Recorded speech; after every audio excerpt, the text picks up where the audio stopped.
Well,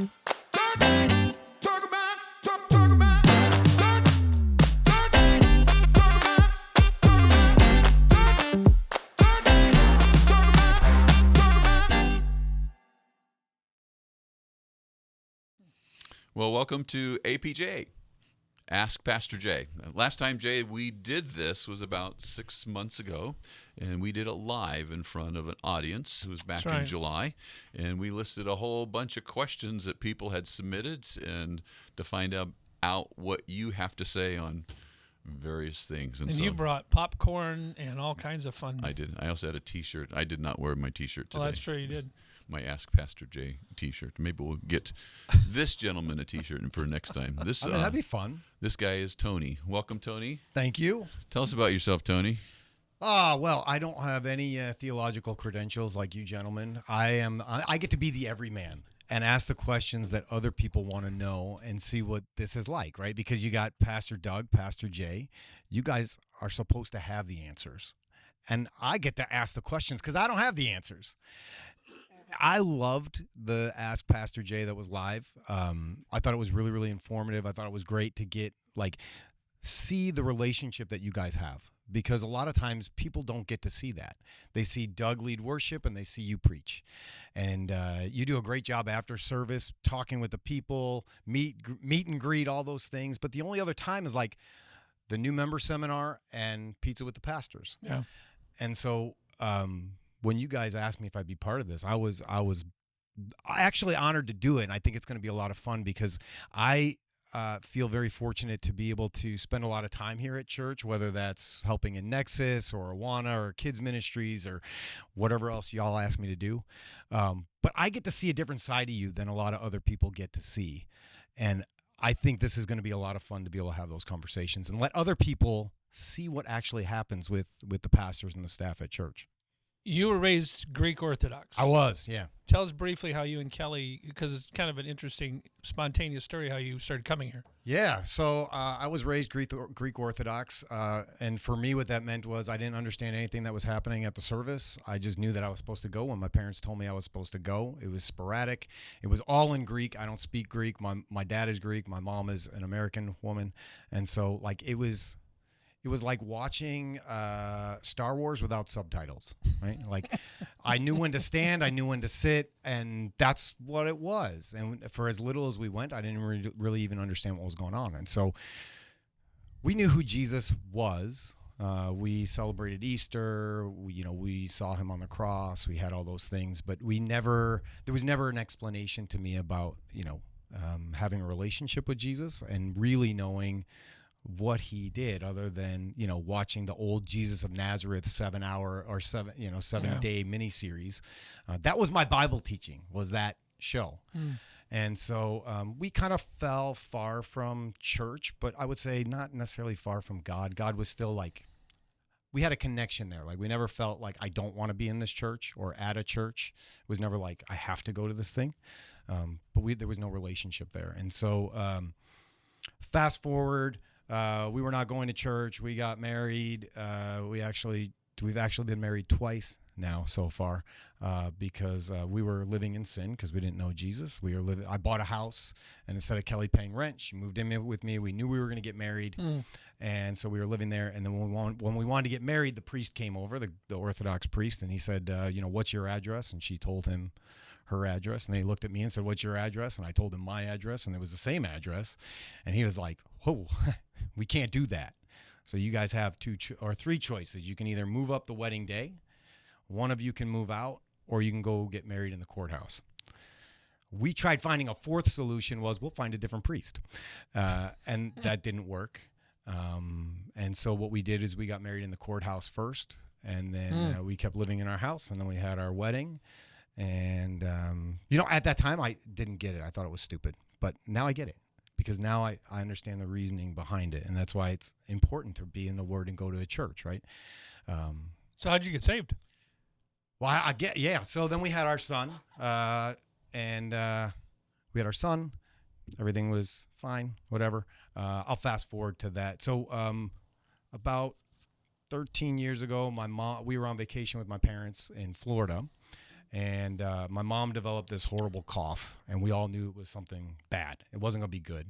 And they came back, and we all came back. We were there for like a month. And we came back, and my mom went directly to the doctor. And from the doctor, they rushed her to the hospital. And then they called my brothers and my dad and I and said, you guys have to come to the hospital. We got to talk about some stuff. And so when we got there, the doctors pulled my brothers and my dad and I aside and basically and said my mom had stage 4 lymphoma, and it didn't look good. Wow. And like my mom is like the anchor of our family. Like she's like funny, she's caring, she's loving, she's like this super generous person. And so we were all rocked. And like my mom is my kid's best friend. And so I'm thinking like, how am I going to tell my kids about this? What's that going to look like? And so we all cried. I mean, like ugly tears, right? And I left the hospital room and walked out to my car. And at this time, like we had our own graphic design company that wasn't doing well. Kelly had some medical issues. We didn't have money at the time. Like we were broke. And then this was on top of it. And it was like all this stress. And I walked to my car and I closed the door and I cried ugly, sobby man tears. And it was like the first time I ever prayed. Like I've prayed Our Father. I went to Carmel High School. We did the Hail Mary. We did all this stuff, right? But this was the first time I legitimately prayed and cried out to God and said, I can't do this. I don't know what to do. My life is falling apart. I can't provide for my family. I'm lost. I don't know what to do, and I can't do it. And in that moment, in my most brokenness, I felt God say, not audibly, but felt him say, I don't know how you feel words, but I felt words that said, you don't have to be in control because I am. You don't have to know because I do. And I was like, oh, okay. And I just felt the greatest calm I've ever felt. And I can't tell you the date because I don't remember dates, but I can remember every moment of that. And I would say that was the day that I was saved from living for me, for living for Jesus, and knowing that I don't have to be in control. I don't have to understand the things. I don't have to have anxiety about it because it's going to work out the way that God wants it to work out. So there was obviously a point there where you feel like you repented. Yeah. Turned to Christ, somehow cried out to him for believing that he died in your place. Yes. Yes. And it's been a slow process through that, right? So that was like step one. And, our kids were already coming to Awana. They were coming. How'd you find this church? So when I asked Pastor Jay, this asked, Tony, the peon. This is great. So when Jack was born, he was born with a reflux. And so he didn't make baby sounds. He didn't coo. He didn't speak for a long time. And so he was he went to speech therapy and occupational therapy. And while he was there, the boy who couldn't speak became friends with a Hispanic boy, Josh Rodriguez, whose parents have come to this church, who didn't speak English. And so the kid that can't speak and the kid that can't speak English became best friends. And Josh would invite Jack to come to church here. And what we thought was church was like, put on your nice boy clothes and your black fancy shoes and all those things. And so he would come on a Wednesday night occasionally when we didn't have scouts. And that turned out to be the Awana program. And he enjoyed that. And then we brought our kids to VBS. And they enjoyed that. And then when everything happened with my mom and we decided that we need to actually go back to church, this was the church that we decided to come to and try out because the church was good for our kids and we liked all the interactions and the warmth and the welcoming and all the things that our kids got and that we got when we were there. And so it was an easy decision. And we came and this was right around when you started. And I think Kelly might have come the first time when I wasn't here and she was like, we found the church because I was traveling. Oh, okay. And we've never looked for other churches. We've just been here. Yeah. So, from all those moments, it's like a cry out to God all the time now, not, just once. It's happened. And as I continue to read and study and be around people that can also pour into me and have big conversations, it's a realization every day how much I'm a sinner in need of a Savior. Well, welcome. Thanks. Good to have you here. Glad you're here. Yeah. Yeah. Oh. So let's talk about the podcast a little bit. Yeah. Brand new. Did it in July live. That's a different format because it's in front of whatever number of people were here that night, several hundred. This is around my table in my office, so this is a little different. What does this look like in your guys' view? One of my goals originally when we did this back in July was to show that you're a real person. So it's not just this nerd on Sunday morning who reads all these books and talks about things of the Bible. That you're much more well-versed in so many other things as well, and you're kind of fun sometimes too. So I changed my granddaughter's poopy diaper the other day. Hey, good for you. How many of your kids' diapers did you change? All of them. All of them? Becky did nothing? Regularly. No, but I changed all 3 of their diapers. Got it. Okay. I didn't do it all the time. I didn't say that. But we use cloth diapers. Okay. And it was cheaper. We didn't have a lot of money, and we lived out in a rural church, and Becky used cloth, and I was changing diapers constantly, and they would go in the toilet and soak until they were done, and and it was interesting. But I've drawn the line with my grandkids. I have 12 grandkids, and I've told all my kids I don't do dirty diapers. That's it. I don't do them anymore. I'll do a wet one. I don't have to do dirty ones. I'm a grandpa. But occasionally, I still ended up, like this last week, Becky and Heidi went in for pedicure or something. And they left Heidi's 3 kids with me, and Grandpa was on duty. Yeah. And little Emma needed to be changed. It's like, it's me. So I did it. Heidi came home and said, Dad, did you do a dirty diaper? I said, yeah, I did. Wow. She was shocked. Like, I know what I'm doing, sweetheart. It's not like I don't know how to do this. It's just... I just don't want to. I just don't want to. Yeah. But if little sweetie Emma needs help, I'm going to do it. So the only remembrance I have of cloth diapers, my mom used them with my brothers, and I remember them being in the toilet and one of us accidentally flushing the toilet and her freaking out as the toilet was flooding, trying to get the plunger and pull the diaper out. That's my memory of cloth diapers. My dad was not a diaper changing kind of guy at all, and so I told him I think I'm off the hook when he has to go to the home and he gets to that age, because he's like, what are you talking about? I said, you never changed my diapers. I don't think I have to change yours. And he said, yeah, but you're a better man than I am. So it may all come back. So you never know. Yeah.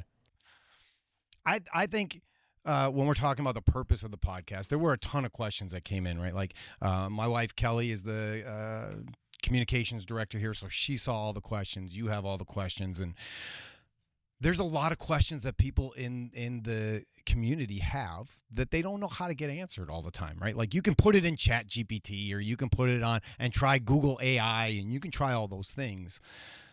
But you have a source of people that want to communicate and share their knowledge and their information from a biblical standpoint, not something that was written by somebody to then go on ChatGPT or Google or whatever that is. So I'm really excited for this kind of format to just ask those questions and to see personalities come out and what that looks like, because that's a huge part for me of being involved in this church is the relationships between everybody. So I think it's going to be fun, personally. So I think we should regularly come back to questions that we have not done. I don't have the stack. I'd like to see other segments occasionally. I think it's worth talking about current events. I think people are always looking for what their leaders think about current events. Even this last week, Trump we take out Maduro. Philip Yancey just confesses to an 8-year sexual affair. Playoffs coming up, football. Current movies out, like the new David movie. People have asked me a number of times, what do you think of the new movie coming out? Stuff like that. There's no shortage of stuff. No. Right? There's always a new thing that's going to come up that's like, I wonder what Pastor Jay feels about this. Yeah. I wonder if my thoughts about this are accurate biblically, or not, that you guys as a whole can say, no, that's not. You can't think that way. But as a sounding board to understand, like, what does that actually look like scripturally on the things happening in our lives. Quick lightning round. Yeah. Where did you grow up? What's your educational background? Because a lot of people don't even. I sometimes even on staff, I'm like, I didn't know you grew up in. You grew up in California, New Mexico, and Minnesota. 2 places in California: Napa, California, and outside of Fresno, California. So you guys are both from grown up years in California. And you have Okay. 2 master's degrees. I have 2: one in choral conducting, and the other in piano pedagogy and accompanying. So I exciting. didn't know that was a thing. It is a Pretend thing. like I know what that means. Yeah. Okay. Piano pedagogy. Now, they call it collaborator. What is it? Collaborator. I can't remember what it is. Collaborating pianist is what they call that term now.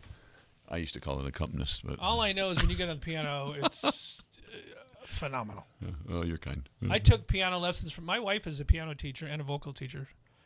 She, at one point, I said, I want to take piano lessons. Mm-hmm. She said, okay. So I started. And after a week or 2, she noticed I wasn't practicing very much. And she said, you need to practice. I said, I'm practicing once or twice a week. She said, sweetheart, you have to practice every day. And I said, I'm not practicing every day. That's crazy. And she said, you have to practice. And then one day we were at church, and we had a guy at Midland Free who was like you. He was just like Liberace on the piano. And I said, hey, I leaned over to Becky. I said, how long before I play like Dan Hickman?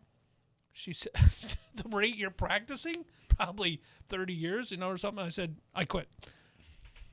And that was 3 weeks in, and I've never taken another lesson. I quit right there on the spot. I was like, well, if that takes it, I'm not going to do it. Yeah. I'm not. I don't want to do this. So that was It's a the lot end of my- work. What? It's a lot of work. It was a lot of work. I It's just a wanted lot to of play. work. I wanted to play like Doug, but I don't yeah. want to put all the time and energy in. I don't disagree with you. For like growing up, I grew up in Elmhurst and Wakanda. But when I was growing up, I love music. I love music, and I always wanted to play music. I took the cello for 3 weeks. We lived like 4 blocks away from school, and I was in 5th grade, and I had to carry a cello 4 blocks. And So I was you were born where? Elmhurst, Raised. in Elmhurst and Wakanda. So you've never been out of Illinois No, ever. Raised. no, I've never been raised out of Never lived Illinois. out of Illinois. You've lived in New Mexico, California, Minnesota, Illinois, And Missouri. and Missouri. Mm-hmm. That's where I went to grad school. Mm-hmm. Okay. Mhm. Wow, that's good. I grew up. My dad was a pastor, so my dad Okay. had the philosophy that we had to move every 4 to 5 years, and so it's really hard for me to say what my roots are. But I claim Albuquerque. That's where I graduated from high school. So when I tell people I'm from New Mexico, yeah. Besides, I love Hatch green chilies. you love what? Hatch green chilies. All right. Gotta have them. So what I was saying was, because I love that idea of practicing, I always wanted to learn how to play the guitar, and I never learned because it's a lot of work. And I just wanted God to be like, you can play. And it didn't happen like that. And then when COVID happened, we had a lot of extra time on our hands. So I borrowed a guitar from my brother, and I told myself I was going to play 15 minutes a day, every day for 90 days, and just committed to it. And if I hate it after 90 days, I know I don't want to do this. And I still like it. I still enjoy it. Bought a couple guitars. No, I'm not going to say. Did you do 90 days? Yeah, I did. You did? Yeah. I'm not going to say that I'm any good. I mean, Ryan can attest to that. But it's fun, right? Like, and I don't understand music theory. I don't understand any of that. The thing I love about music is you can enjoy it on so many different levels.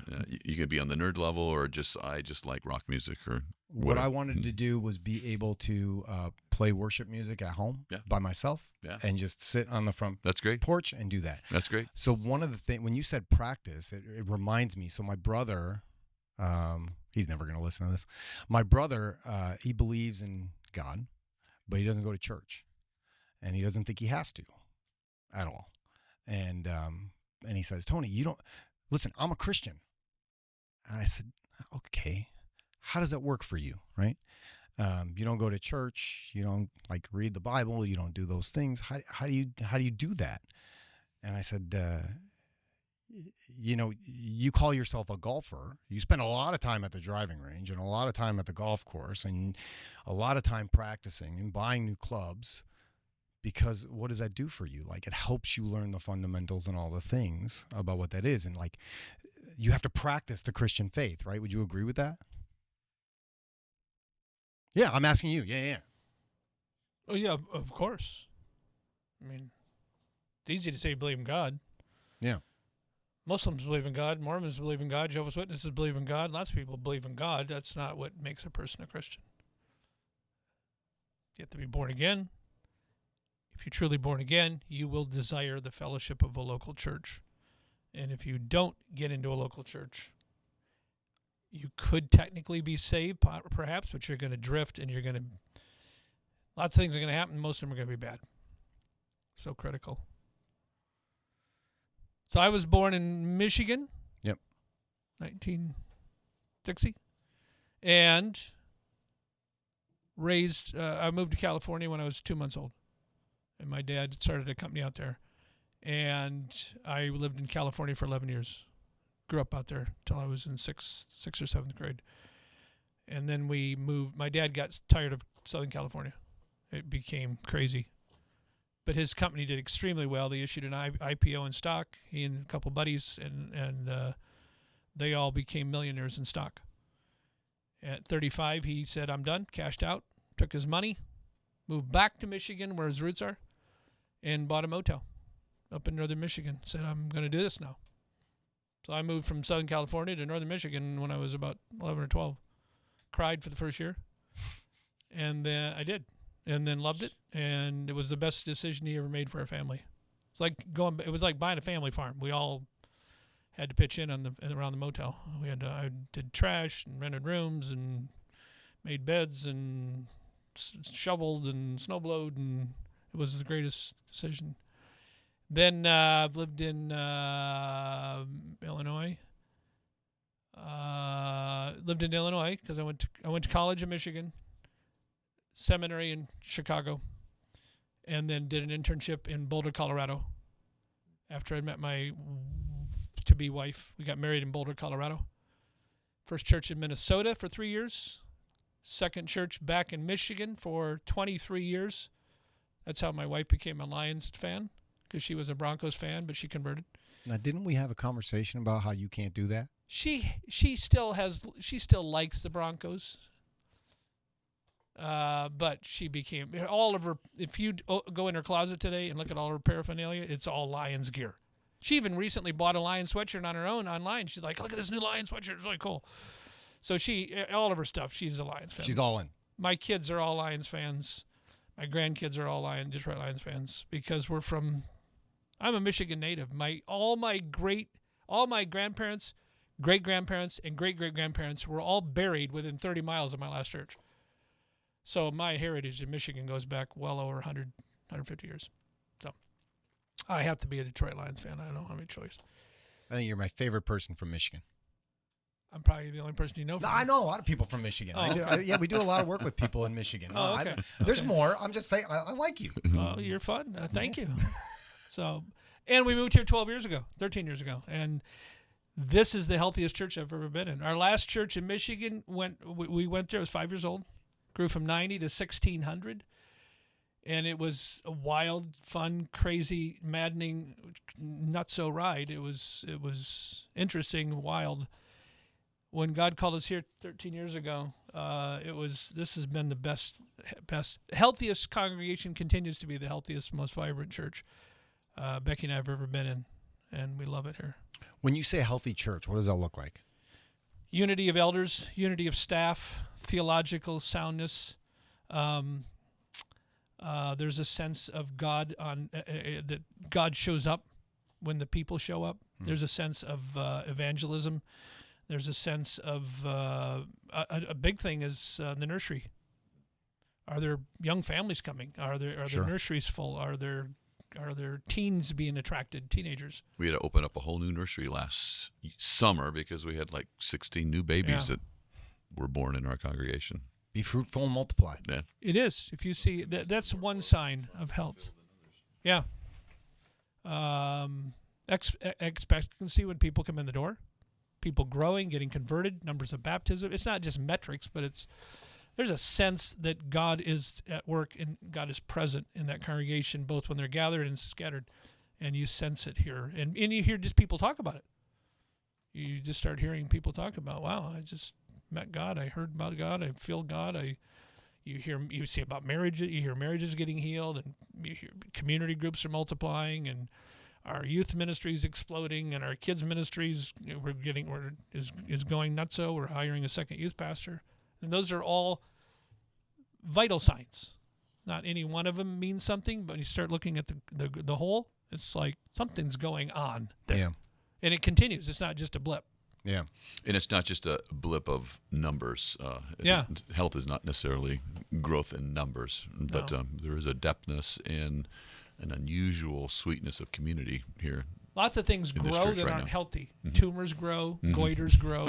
Yeah. Lots of things grow, and you'd say that's not good. But growth also is an indication of health.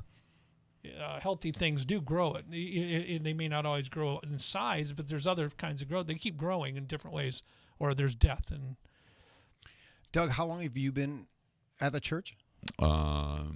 Just over 30 years now. Over 30 years. July 1st was 30 years. We were engaged when we candidated for this church. And then we got married, and then we came on staff back in 95. And my wife was an RA for his wife at Trinity College. Yeah, so That's crazy. It never stops to amaze me when you look back and you see all the connections that God has put in place and like how they pay off later and what that actually looks like. And, when people are like, "Oh, it's a coincidence." I'm like, "Are you nuts?" Like you can't have that many coincidences. It just doesn't make any sense to me. And so, Doug, you said you've been here 30 years. 30 years, yes. And Jay says that the church is really, really healthy. Would you say that it's been a healthy church your whole time here? Are you seeing this as like a healthy period? Have there been ebbs and flows? What does that look like to somebody that's been here for that kind of longevity? That's a great question. I see right now that we are under an unusual season of blessing and God's favor on ministries and things that are happening. I can't always say that. We've had times, struggles. We're not a perfect church. We've had time where people have left, and challenging times as we had to deal with different issues. But in retrospect, I see those as good times in the sense that we learned, hopefully grew through those times, and God has brought us to this place now. And I don't know, without having gone through some of those difficult times, if we would be poised where we're at right now, where God has allowed us to minister in our community. I love that. And I love what you said about like if we didn't go through those difficult times, we wouldn't be where we are. We wouldn't be in this season today. But and I got some more individually as well as a church. I mean, we grow in times that are difficult. Yeah, absolutely, absolutely. And I have some personal questions on that I'd like to get to. We can grow, and we Yeah. can grow. We can also choose to There's an become opportunity. bitter too. Yeah. Yeah. I want to dig into some of that as we go, but it's important for us to remember that this was started to talk about the questions that the people in the church want to have answers to. So, Doug, do you have a couple of questions that you want to hit Pastor Jay with? Okay, here's one that was submitted by a young person in our church. At my school, they say Jesus descended into hell. Did that really happen? Good question. That's obviously in the Apostles' Creed. Correct. And the question is, what does that mean? It's based on some verses in the New Testament. One thought on that is that he did to preach judgment, which is an option. Is that 1 Peter? Yeah. Yeah. So it is in the Apostles' Creed. It has been chanted for a long time, recited a long time by God's people. There is another verse in Ephesians 4 that talks about him descending to the lower regions, but a lot of people believe that's the incarnation coming down here. So I'm not sure I would have put it in a creed because based on one or two verses. We choose not to do that creed. We do creeds on Communion Sundays. Yeah. Mainly the Nicene Creed and the Apostles' Creed. Yeah. But we take that phrase out of the Apostle Creed that he descended into hell. Why? Good question. The creeds aren't infallible. Some view it as a valuable reference, some don't. It's certainly a one-out kind of odd reference to most of the things we talk about all the time and affirm in the New Testament. It's certainly not a clear teaching in the New Testament. And because of that, and we're trying to focus people on key things, it's something we've chosen not to highlight. Does it? Can I ask? Does it make a difference? Like if Jesus Orthodox did Church descend into hell or he did not, does that what is? Well, I think it depends on how the word hell is being used, because originally I think David back in Psalm 16 he refers to Sheol, which in the Old Testament that meant a place of the dead, and it didn't necessarily mean a place of torment. Correct. But it was also a place of blessing. It could have been a place of suffering too. And but I think the Greek word there is Hades, which and then the Greek they translated as Hades, and when we go from Greek to English, we tend to say hell. Hell, and I think it's the realm of the dead. Yeah, I don't think it's necessarily. New Testament actually uses several Greek words that we translate hell in English translations. Gehenna. Yeah, and it doesn't say he descended into Gehenna. No. That's a place of suffering. Hades, for sure. which would be the equivalent of Sheol in the Old Testament. Yeah. So if in that sense, but the problem is you're using an English translation and people hear hell, and just like in the Nicene Creed where it says one Catholic Church. Yes. Well, we have a lot of former Roman Catholics, and so that gets confusing because the English word Catholic is associated with Roman Catholic, and so you get people coming up going, "Why are we affirming the Roman Catholic Church?"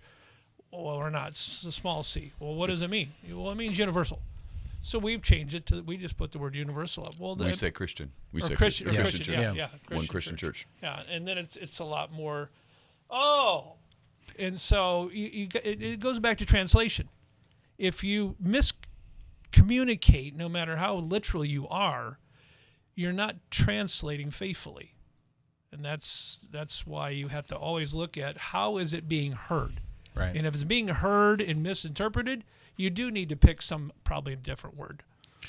I think for clarity's sake, in our context, that's the reason why we choose to eliminate that phrase. The phrase is in itself meaning that Jesus really did die is true.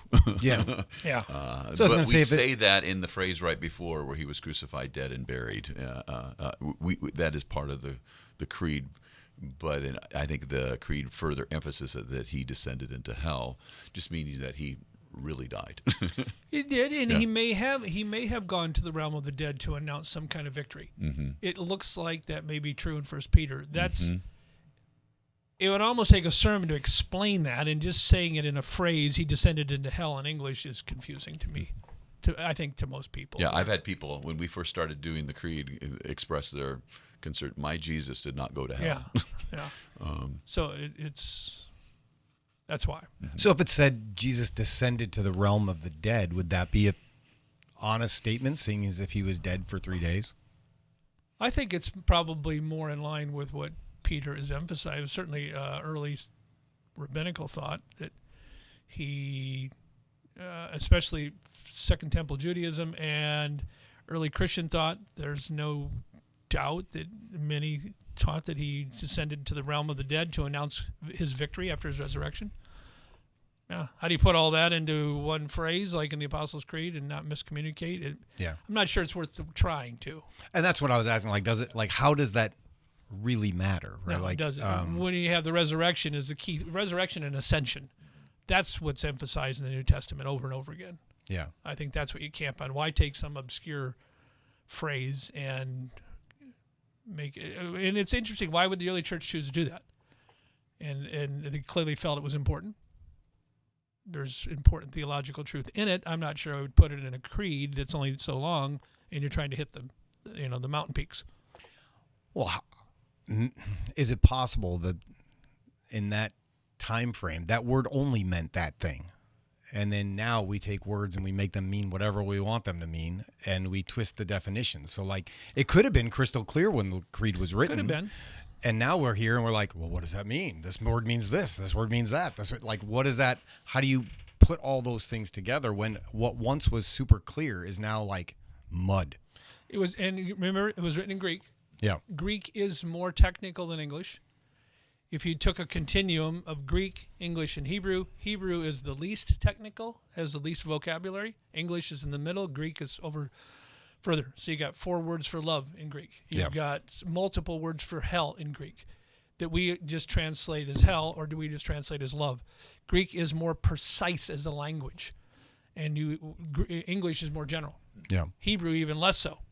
So that's another linguistic reality. Yeah. And we don't, if we had a better word for he descended into the lower realm of the dead regions of the in one word, they do with Hades, we don't. And nobody knows what Hades is really in English. Yeah. So there you go. You got another one? Good. We change another phrase in the Nicene Creed. We believe in one baptism for the forgiveness of sins. And we say and. We don't say any. And we say and. We one believe baptism, in one baptism and the forgiveness of sins. Yeah, we changed that. Only because of the high number of former Catholics, again in our church, who would hear that and possibly get confused. Mm-hmm. Just so that we're clear, it's not baptismal regeneration. Can you still leave it in? Is there a sense in which we believe in one baptism for the forgiveness of sins? Yeah, I think so. It still lends itself to a former Lutheran or Catholic as a very high potential for misunderstanding when we're trying to emphasize sola fide, that salvation is by faith alone. Mm-hmm. It just, you hear it in your former categories, and we're aware of that. And maybe it's not a good idea, but remember, these creeds are written in Greek, not in English. So, yeah. Good. What do you think about tomorrow? So tomorrow, for those of that don't know, I don't know when this is going to come out. We got to figure that out. Tomorrow night, there's something major happening. There is. Between two towns who are basically mortal enemies. They are. We have the Bears and the Packers tomorrow night, 7:00.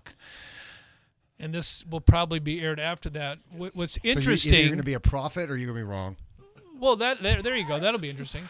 What's interesting is when I moved here from Michigan, I stayed in the same district of the Evangelical Free Church, but I also stayed in the same football conference. Okay. So when we left Michigan, we were looking at churches in New Jersey, New Mexico, South Dakota, and here, and those would have been very different situations. Moving to the same district in the Free Church and the same football conference made it fun, because Becky and I lived in Chicago our first year of marriage, and it was the year that the Bears happened to win the Super Bowl. And I'd never thought much about the Bears growing up in Michigan, in California, and especially Michigan as I was a teenager. I started going to games. One of my very first games in Michigan I went to down at the Silverdome was when that O.J. Simpson broke his rushing record. And I was there. We went to many games at the Silverdome. And the Bears, to me, were just, the Bears are that other team over there in Illinois. When we moved here, married that first year, 1986, 85 and 86, and when the Bears won, Becky and I were like, this is crazy. These people they're painting their houses blue and orange, and this, it was kind of fun, but we were both like, this is nuts. And they made a song. Yeah, well, I appreciate passion and all, but from that point on, Becky and I became kind of these fun kind of Bear haters. So we were like, ah. So from then on, and so then God in his humor brings us to Crystal Lake later on in life, and this church is like 3/4 Bears, maybe a fourth, quarter Packer fans, some scattered other people like me. But the game tomorrow night, what makes it fun is that it pretty much encapsulates the whole church. Yeah. I mean, it's either, most of the church is either Bear or Packer fans, and when they're in a playoff game, it's going to be fun Sunday morning. No matter what happens, I told Becky, this has stage fodder for Sunday morning. I mean, somehow, some way, we got to watch this game. The thing was, the last playoff game, not the last playoff game, last time they met was like a month ago. Yep. I forgot they were playing that night. And so, funny story, my brother texted me the next morning. He's a pastor in Virginia Beach. And he said, and you need to know, his entire in-law tribe, they live in Wisconsin, and they're like Packer crazy. Yeah. So he has to go there all the time on holidays, and and they're merciless on him. Because he's like the lone Lions guy, and they just pile on him. And so he said, did you see what happened last night? And I said, no, I didn't even know the Packers and Bears were playing. I forgot. Yeah, you got to see what happened. The Bears won, and the Packers got whomped and at the very end. And Whomped. Well, they got beat at the very end. I wish it was a whomping. I wish it was a whomping. So I said no, and I forgot. So on that morning on the way to church, I did something I've never done. Becky and I we have a 10-mile drive from Woodstock to church on Sunday mornings. We always listen to worship music. And that morning I said, Beck, we're going to do something we rarely do. Sorry. My brother got a hold of me and said the end of the game was, I don't know, this may have stage fodder. Yeah. So I put I put my phone on the dashboard, queued it up, and I got the highlights, and we watched the end of the Bears-Packers game on the way to church. I'm assuming she was driving. No. Oh, boy. But we were both riveted. My wife loves, I need to say. You should have been riveted on the road. Teenagers? Teenagers. I was safe. But Becky Joy loves football. She'll watch it even when I leave the room and discuss when the Lions are losing. She'll stay to it. She loves football. And so we were both glued to it all the way, and got here and was like, wow, that was an ending. And it gave me great chance to connect with our flock and extend sympathy to the Bears. And well, no, the last one there was no sympathy for the Bears. We were happy. It was the first one that there was sympathy for the Bears. The first one. Yeah. The first one was bad. What's going to happen tomorrow night? And this will already air by the time that's over. It's good. It's going to be interesting. My prediction. Yeah. What's your prediction? My prediction is that the Bears are going to win. Yeah. That's my prediction. It's good. I didn't say I'm cheering. I just said that's my prediction. Part of being healthy is just acknowledging what's true. If you're not going to be cheering, then I'm happy for your disappointment. I didn't say I'd be disappointed. I mean, they're both. I'm happy. The way I phrased it to my brother, maybe there's a weird NFL rule where they could both lose. That'd be something. That'd be something. But you can't be a tie in a playoff game, right? No. Can't be a tie. No. So they have to keep playing. Yeah. Until somebody wins. Yeah. Which so I just think the Bears will keep going. The Bears will win. I think the Bears will win tomorrow night. Are you a football fan? I don't watch it that much. Not that much. Sorry, I'm the music nerd. Yeah. No, listen, as a Bears fan, there's been a lot of years of suffering. I mean, misery and suffering. Not as many as the Lions. Yeah, but every game they don't put up stats that say, this is how many quarterbacks the Bears have had since. Yeah, but you won a Super Bowl. You won one. We haven't even been in one. It's true. We won 3 championships in the 1950s, but when they started the Super Bowl in 1967, we've never been in a Super Bowl. We haven't even been in one. We almost got in one last year, and we were down to 4 teams, and we shanked it. That's because Ben Johnson was thinking too much about being the Bears head coach. I do believe that's true. Yeah, so do I. And he's proved to be fantastic here. Yeah, so. Unless they play the Lions. You mean Benedict Johnson? Listen, you call him whatever you want. So you have the same football suffering that I have as football suffering. It has not been pleasant. It's been good for my sanctification. Yeah. So can I ask you guys? I want to ask you guys some questions about suffering because I'm doing the Bible recap, Bible in a Year, chronological Bible, and we're in this part. We're in Job, and Job is like all suffering, right? And I keep having these thoughts that, like, as I'm reading it, I'm taking all my notes and doing all the things, and I'm processing and. Like, I wouldn't even call them Job's friends because if I had friends that talked to me like that, they wouldn't be my friends. They weren't friends. So are they companions? They're just people that, like, wanted to, like, go poke fun at him? No. And were they jealous of him? What does that look like for those guys with Job, who's going through all the suffering that anybody could possibly imagine? Companions. Clearly he knew them. Mm-hmm. So somehow they're companions of his. Remember, Job was an extremely wealthy human being. Well connected, with these fellow. We're not sure. It may be the earliest book in the Bible. I think it might be. Yeah. But he was very wealthy, And he clearly knew a lot of people. These must have been friends, colleagues, companions who came, I think, with good intentions and had horrible theology. Their theology was very simple. It's like prosperity theology today, that you see on TV. If you were suffering, you did something wrong. It's either you or the devil. And God would never make his people suffer. It's never God's will that anybody would suffer. And so it's either the devil or your sin. Yeah. I mean, it's a nice, crisp, clean-cut theology. It's just very unbiblical. And his friends turned out to be, or his colleagues, or whatever you call these people, companions, turned out to be hooligans, and they ended up doing great damage. One of the most humorous parts is when they can't nail him on sin, so they start bringing up all his kids' sins. Yeah. Like, well, let's tell you about all your kids' sin. And interestingly, Job is called a righteous man at the beginning. Where Job sins is he starts to accuse God. And in the beginning, he did not accuse God. I had a question about that. So I was reading that today, and like as I was typing out notes, I had this thought. And you tell me if I'm wrong. That's why I like this. The Bible also says that nobody is righteous, right?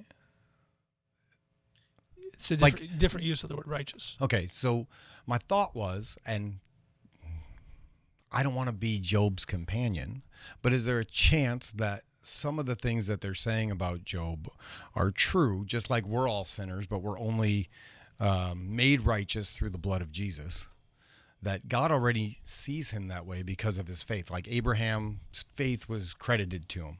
So is there a chance that Job is guilty of some of these things that the people are accusing him of? And his righteousness is only through his faith in God and the blood of Christ, which hasn't even happened yet, but it covers all things. Absolutely. Having said that, it does call him a righteous or a blameless man. I mean, clearly he was viewed. No different than a Billy Graham or somebody. You would say, and if you ask Billy, are you a righteous godly? He would be like, well, I'm a sinner. Right. And if you are pointing out specific sins, he'd probably say, yeah. But there is a difference between someone who is walking in holiness and repenting and trying to strive in sanctification and someone who's not. And I think Job would have fallen in the category of seeing a man in the culture and said, that is a godly man. Mm. Not that he said that, but he's identified that way. But he crosses the line in the book when he starts blaming God. Mm-hmm. And then not only blames, demands. Yeah, demands. That God justify him and answer his questions. Mm-hmm. Yeah. And God shows up at the end of the book with over 70 questions in 4 chapters. I call it God in his face. He got God in his face. God showed up, but he didn't answer one question. Right. He just pelted him with questions until Job crumpled. And then he said one of the only intelligent things he says in the book, I've been an idiot. Yes. And I've said lots of stupid stuff, and woe is me. And then, okay, now you get it. Yeah. Now you get it. I found myself reading, and there'd be times where his companions say things that you're like, yes, spot on. Yeah. And then other times you're like, what are you talking about? What are you doing? And they became mean. Yeah. And they got cruel, and they were just bludgeoning him. Right. And I think that's where they went. Their theology was wrong, but their methodology was wrong. And it made me think how many times, for them to be thinking those things, it made me think that these are conversations that are also happening in the community. They didn't come up with all of them on their own. No. So they see this rich guy that's up in the mountains or wherever he's living, and they're telling stories and gossiping about him all the time. Like, this wasn't just because this happened. Correct. Was this stuff that they've been saying for years behind his back, and now it's all coming to fruition? Yeah, let's be honest, with stuff we think when we see people suffer. That's what I'm saying. Like, how many times does that happen with us? We see people suffer, we think, yeah. Hey, they do wrong. Yeah, but they do wrong. Or they're not suffering yet, and they're in this position of power, or they're, ascended to whatever level. You think, what did they do to get there? Who did they cheat? What did that happen? And there's all the stories that happen about them, but it doesn't necessarily mean that that's true. And it's hard to get out of the disciples. Same thing, John 9. Why? Man born blind. First question out of their mouth. Yes. Who sinned? Him or his parents said he's born blind. I mean, it's. I love that verse. It's our default. We don't believe people suffer just out of God's sovereign decree or will. So then when we come along somebody who's suffering, how do we bring them comfort so we don't become one of these what did you call them? Hooligans, these numbskulls that like maybe come with good intention at first, but fall into this like buffoonery. How do we come alongside people that are suffering? Well, Doug, your daughters, you guys are caretakers for your daughter? Yeah, we are. One of the ways that I keep reminding myself, I have to preach to myself on this one over and over again, and to my daughter and my family and my friends, is how big is your God? Mm-hmm. I need to keep looking at God. So often we look at our problem and it becomes even bigger because the problem seems insurmountable. Similar to like Nehemiah. If he just looked at building the wall and that task, I mean, that would be daunting, especially with everybody criticizing him, all the people working against him. But Nehemiah saw God first. And if we see God first as being big, our issues are much smaller when it comes to his grander purposes, to realize that he is sovereign, he is in control of all things, but he's also a God who is good and does everything well for our good. May not feel good. Sometimes God's graces for us may seem severe and hard, but that's our perspective. In the big eternal perspective, God has something even bigger that he's doing, and we don't happen to see. When we look at Job, we have the privilege of reading the narrative that God and Satan are talking to each other. And Job had no clue about what's happening in the background, nor did his friends. His friends, I think, oftentimes meant well.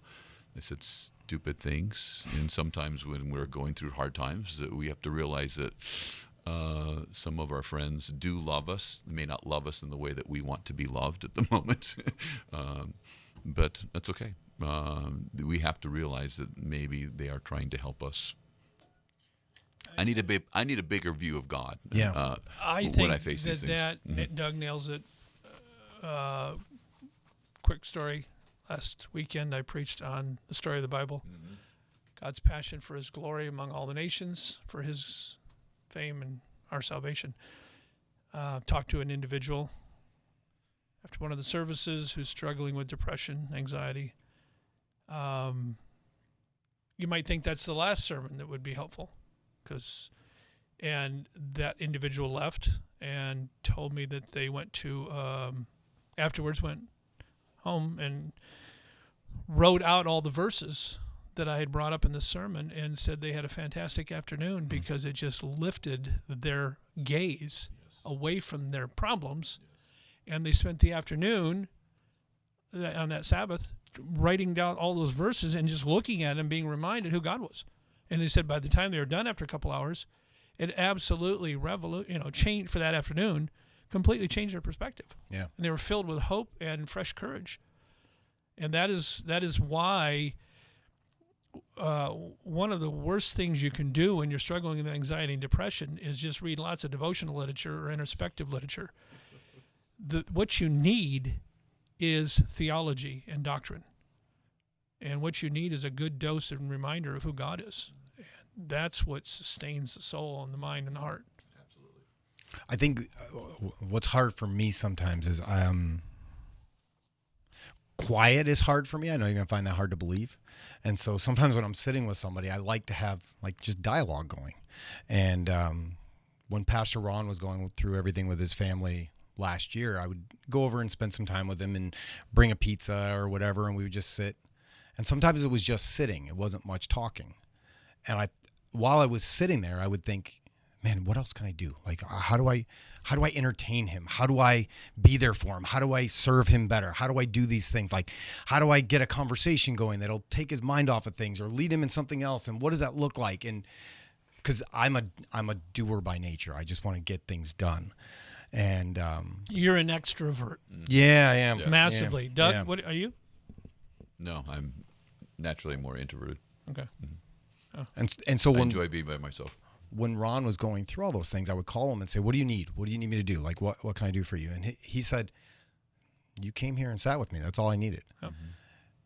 And I think, like, maybe that's, if these guys really cared, maybe that's all they needed to do was, like, go and sit and, like, Scripture says to mourn with those who are mourning, right? Like, not say, well, this is why it's happening to you. And they did for a week. Yeah, they did. They did sit with him for a while. They sat with him for a week. Mm-hmm. And it sounds like they didn't say much. Yeah. Ministry of presence. Mm-hmm. And then they should have zipped it, closed shop, and gone home. And they have my problem. I got to talk. I got to like do these things. But I think suffering is one of those things that people are always going to have questions about. And because it's so hard to understand. I mean, a couple weeks ago, Grace and I were sitting outside watching service from the TV because she had one of those dolls from school for child development. And it was the time change weekend. So she had told the school, like, don't start the baby till this time. Well, the baby doesn't know daylight savings time. And so it turned on, it went like it giggled right as you were starting to preach. And we were like, we got to get out of here. Because like a baby crying in church, like Jesus says, bring me the children. But he doesn't say, bring me the robot children. And so we were like, let's get out of here. And we went and sat in the lobby and watched service.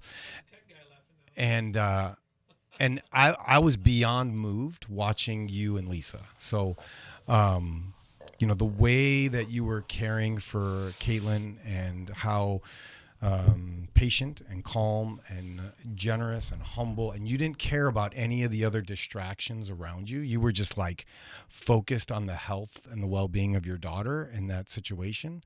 I was incredibly moved because that's suffering not just for you, but watching your kids suffer. And watching your kids suffer is like, give me the suffering. Don't make my kids suffer. Is that in your like DNA to be that kind of a caring person? That gentle of a person? My natural inclination is myself, is to think about myself, or why me, or why do I have to put up with this?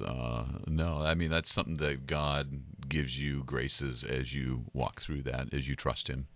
And there have been many times I've tried to clench my fist at God. Why do you allow this to happen? But it's a constant surrender in my life to trust that God knows what he's doing. And I have seen my daughter use her suffering as an incredible megaphone to declare God is good. And time and time and time again, she gets opportunities to tell her story. And we don't have answers. We're not there yet. We're not at the end of the road, but God continues to allow us to walk this path, and we trust him. And it's my prayer we continue to be faithful and declare he's good. It's always awesome when you can look back on that and see like, okay, God, now I get it. I see what you were doing there. And there's no guarantee that he's ever going to show us exactly what he's doing, right? Except that Scripture says he'll work all things for the good of those who believe. But what's amazing as you go back and you review some of those things where God met you in a specific moment, or you actually see God, only but God could have this happened, that propels you to trust him more. It's also a good reminder for when you get mad or upset or struggle, to remember that his promises, his loving kindness is new every morning. I was just reminded of that familiar passage in Lamentations, that it's new every morning because he provides his grace that you need for that day. Yeah. He doesn't just give you, here, all the grace that you need and go. No, it makes us to continue to trust him day by day.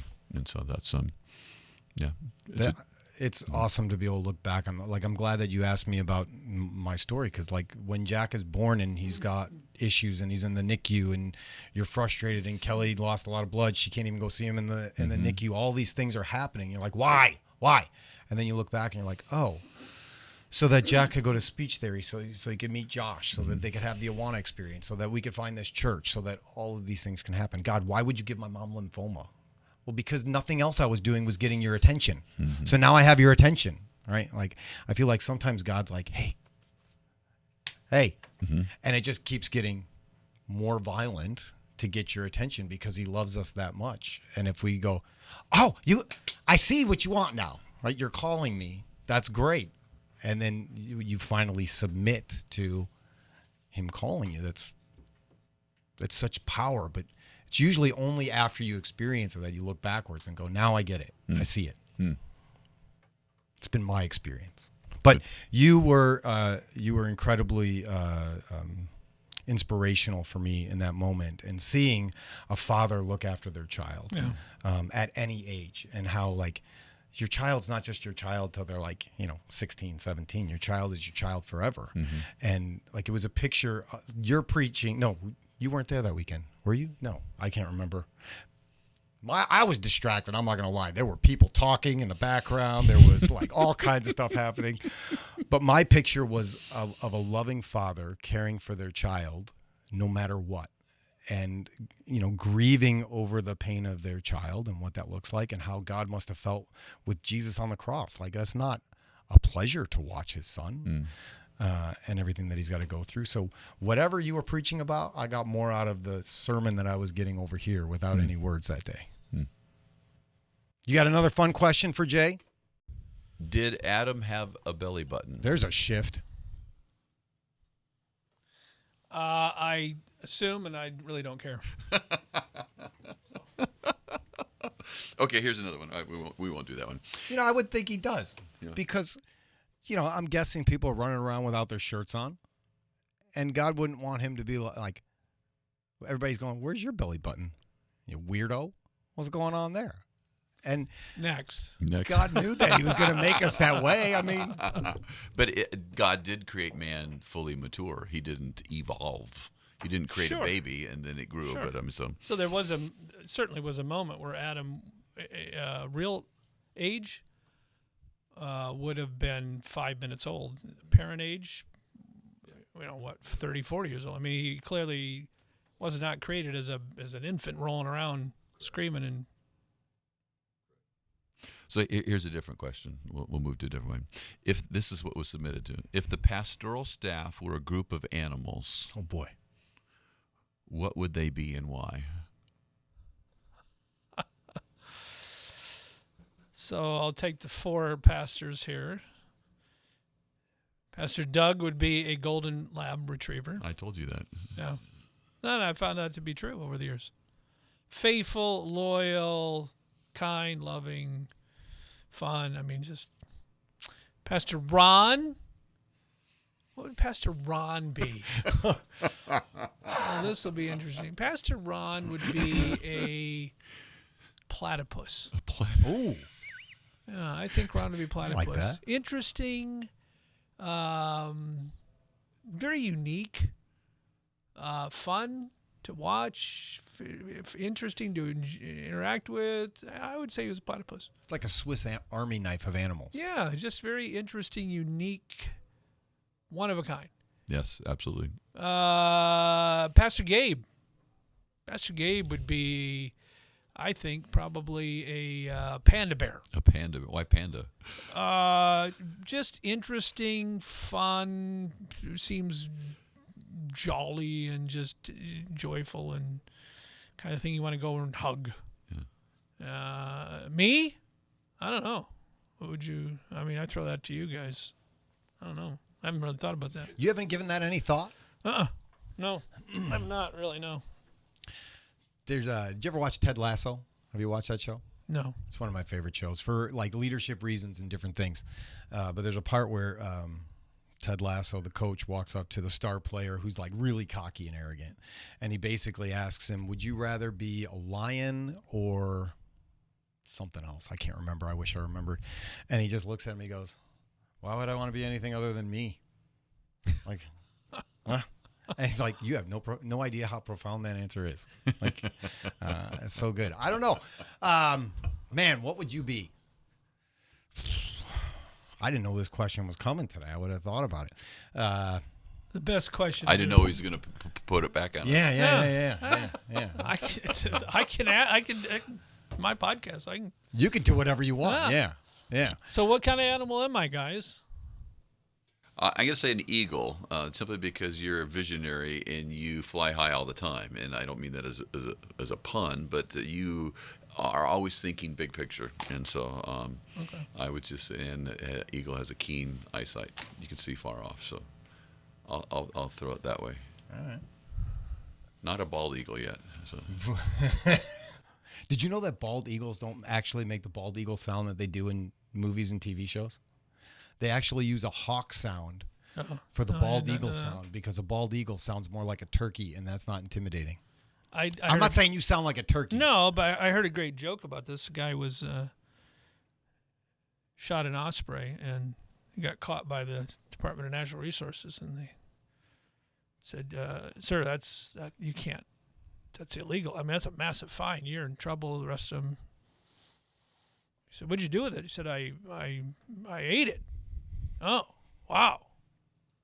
Well, he'd been discovered, and so they arrested him, fined him, and then the DNR officer said, "By the way, just out of curiosity, I mean, what's osprey taste like?"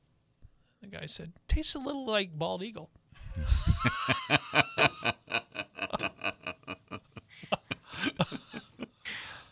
I didn't know we were gonna get jokes today, too. I had no idea either. This is good. Do you guys? It's New Year's time. Yeah. New things. Do you guys do you do any sort of resolutions? Anything new for the new year? Do you have a word that you try to live by for the year, that like something God has given you to, like, this is where my focus needs to be? Super Bowl. Super Bowl. That's deep. Like what? 28? Like they're already out. I don't know if you know that. I don't know. No, I don't do New Year's resolutions. They don't do anything for me. I'm a big fan of the norm and of doing what God calls us to do. I have my routines, and I'm pretty happy with them. They do a good job for Becky and I, and so neither one of us do resolutions that I know of. You guys?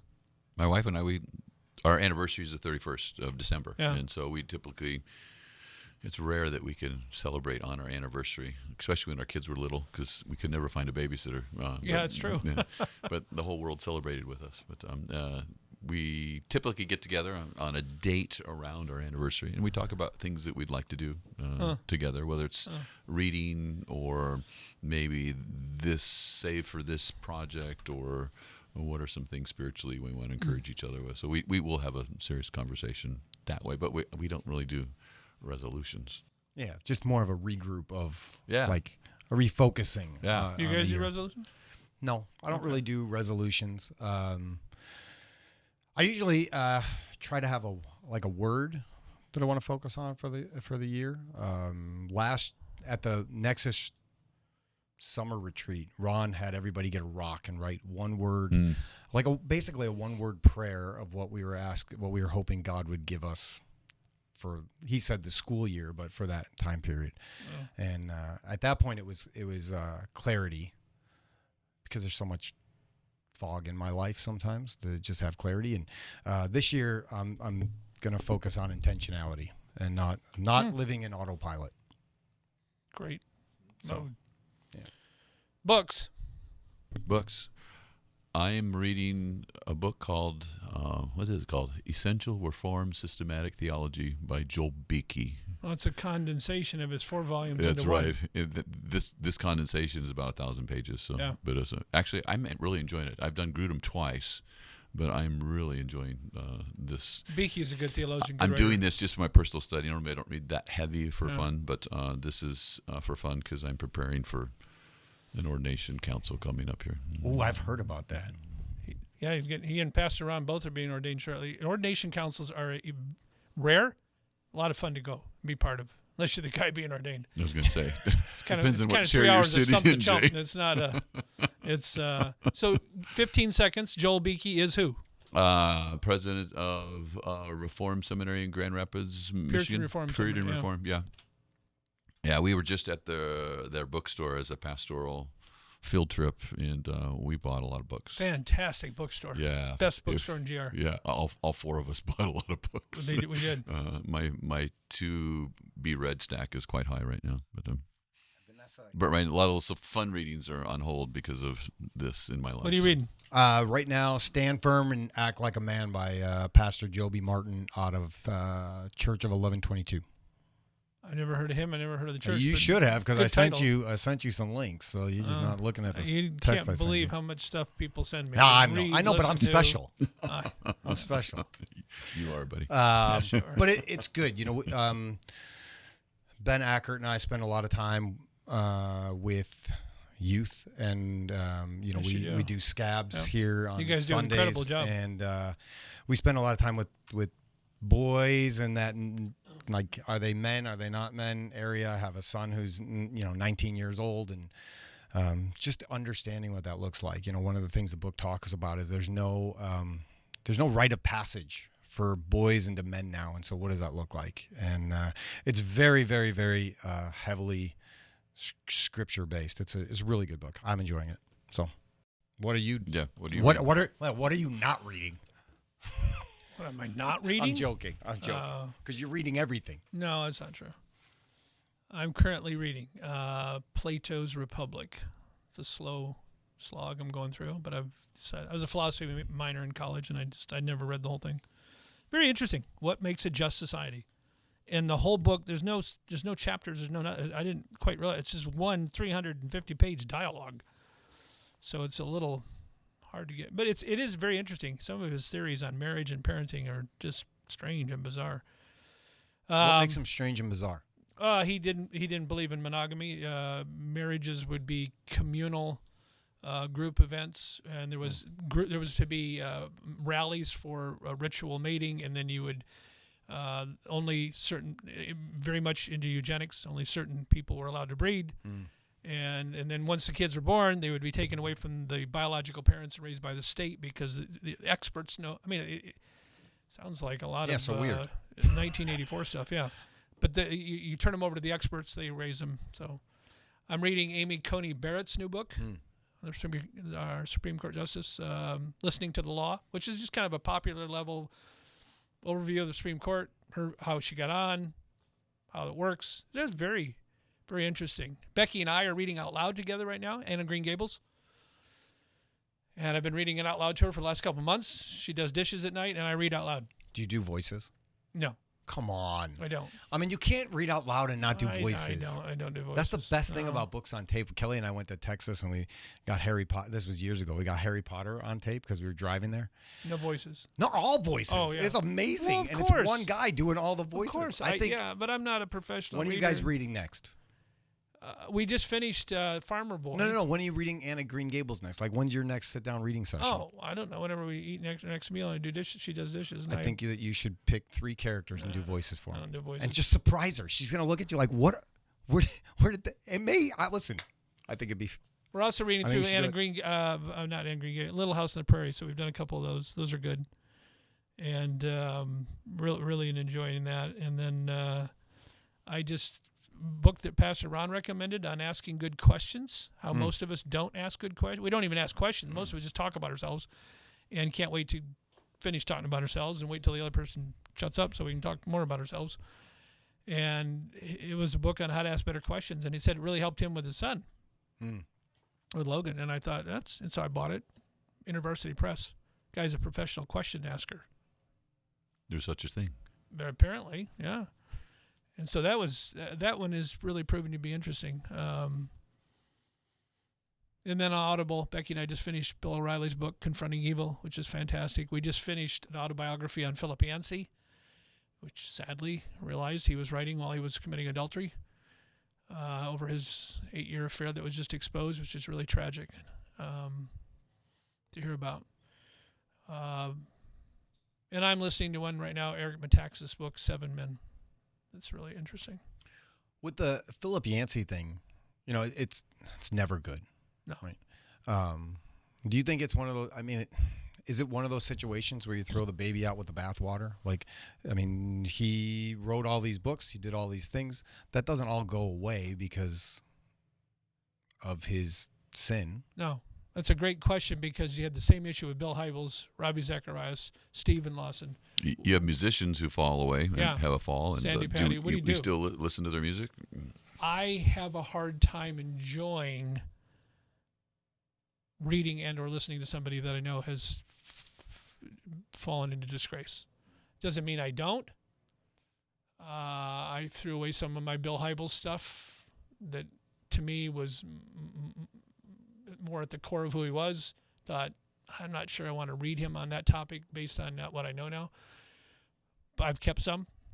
I did throw away all my Ravi Zacharias stuff. I felt that was so egregious and so wretched that I didn't even want to have, I didn't want to quote him anymore.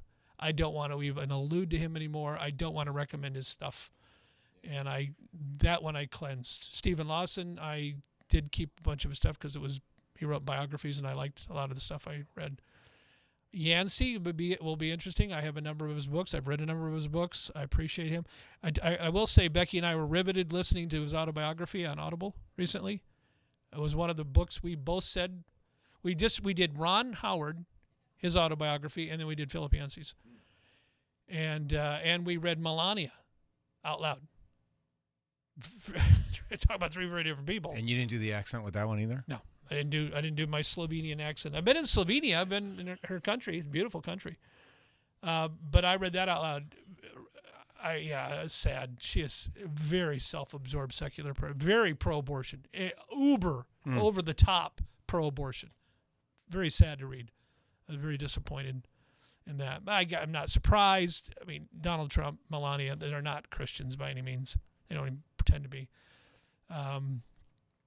But back to Philip Yancey, I don't know yet. I just found out in the last couple of days, like everybody else did.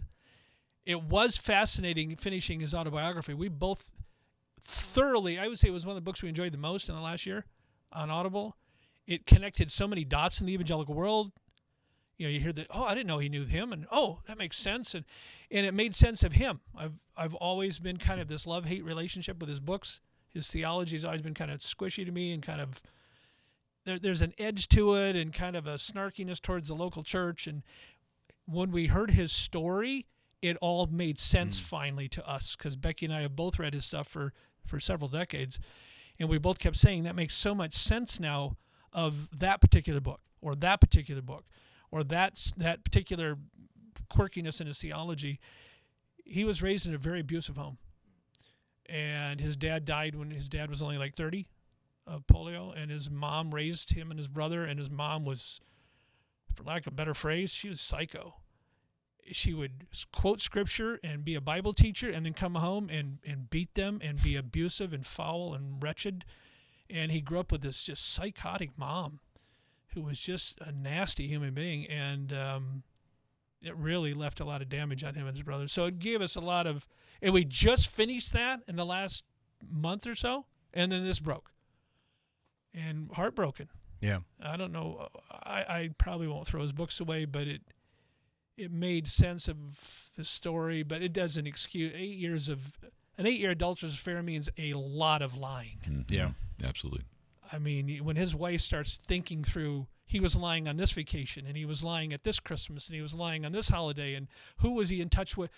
That's an enormous amount of calculated deception, and I don't know. That's a very difficult thing to recover from. And I think, like you say, intentional ongoing sin. Yeah. I mean, that was intentional year after year after year of lying to your spouse and betraying her and cheating on her. And to me, he's utterly disqualified. I would never go listen to him speak again. I don't have... Not going to go to his marriage seminars? Probably not, no. I think a lot will have to do in the next several months to see, is there really a true Psalm 51 repentance in his life? Yeah. How much credence would he give to other things? And for me, for a lot of these cases, I have to make the determination, is this what God has done through this man, or is this man? And sometimes it's hard to distinguish between the two for us. But I can give thanks that God taught me this truth through this man who is fallen, and people retain incredible gifts even in the midst of wretched sin. Absolutely. I was telling my daughter, I had a daddy-daughter date with my daughter yesterday at a coffee shop. She's 33 years old, and we were talking, and I was telling her about Frank Tillepaugh. You guys never heard of Frank Tillepaugh? You have, probably. His book Unleashing the Church was a massive bestseller in the 80s. Late 70s, 80s. He was a pastor in Denver, Church of 1,000. But I mean, his book just was one of these books that just took off, became a massive bestseller. It was like the book.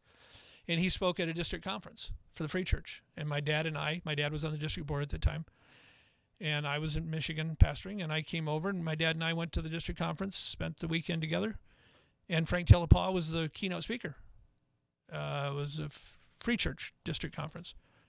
And the night he spoke, there was hundreds and hundreds of people in that church. And I remember even afterwards, my dad saying, wow, it was a powerful sermon. It probably went 45, 50 minutes. I remember my dad like, that was powerful. And I remember feeling very convicted. Came out 2 years later, he was caught in the middle of an 8-year adulterous affair. So that means he was 6 years into the affair when we heard him. And like that does a number on you. Like, how could he have been so convicting? Such a powerful preacher in the middle of a 8-year adulterous sexual affair. And you scratch your head, and and if you've lived long enough, you've experienced that. And it's like it doesn't deactivate the gift of God. Is the man born again? I don't know. It depends. I agree with Doug. It depends on what happens afterwards. And is there repentance? Is there a Psalm 51 experience? The unfortunate thing with Ravi Zacharias, which made it especially, I think, kind of wretched, was he knew he was dying of cancer, and he didn't come clean. He left that entire secret world of mess behind for his family to have to navigate, and knew that would be uncovered and that they would have to be. It's humiliating, and he didn't clean it up, knowing it wasn't like he was hit by a bus. He had months knowing he was going to die, and he didn't make things right. And that especially to me is inexcusable. Yeah. What you guys are talking about is a lot like the book that you had us read for the mission trips, Messiology. Yep, by George Verwer. Yeah. Yeah. Mr. Globe Jacket. Yeah. Yeah, that was a good book. I mean, and it's true. Like God uses like we were talking about before. God uses all those messy situations in our life to call us to Him, to make His name known, to make Himself famous. He does. And when you visit the mission field, we always, every time we leave a missionary or a mission team or a mission field, we always get on the plane and say, "That's a mess." Yeah, that's just what looks so neat and tidy over here. You get over there, so many missionaries don't get along. So many aren't reading their Bibles, and it's like it's just a mess. It's confusing over there. It's so clean over here, but over there it's confusing. And you get back on the plane and you're like, to God be the glory. I don't know what's going on, but thankful God is working out there. And yeah. It is a mess. It's great that it's a mess.